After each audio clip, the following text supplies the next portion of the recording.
Hello everyone, দেখো আজকে তৈরি করতে চলেছি বেলের শরবত। আর এই গ্রীষ্মকালে বেলের শরবত খেলে কিন্তু ভীষণই শরীর ভালো থাকে, মনও ভালো থাকে।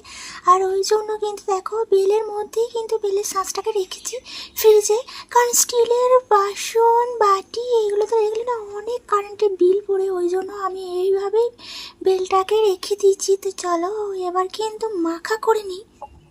এই যে দেখো এখানে চিনি নিয়ে নিয়েছি পরিমাণ মতন।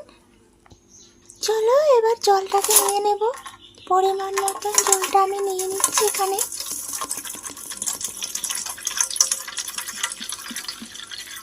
তো এবার নিয়ে নিলাম।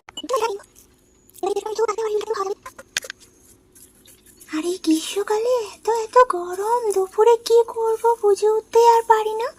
তাই ভাবলাম যে একটু বেলের শরবত করে দেখি, খেয়ে যদি একটু ভালো লাগে। তো তার জন্য দেখো আমি বেলের শরবতটা করে নিচ্ছি।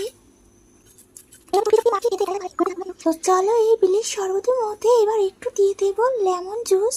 আর এই লেমন জুস দিলে না আরও ফ্লেভারটা একদম কিন্তু খুব ভালো আসে। তো চলো এবার আমি এখানে ঢেলে নেবো গ্লাসের মধ্যে। কতটা সুন্দর লাগছে দেখো দেখতে, আমি তো খেতে খাবার দিয়ে এত সুন্দর লাগছে, ঠান্ডা জল দিয়ে ভালো লাগে।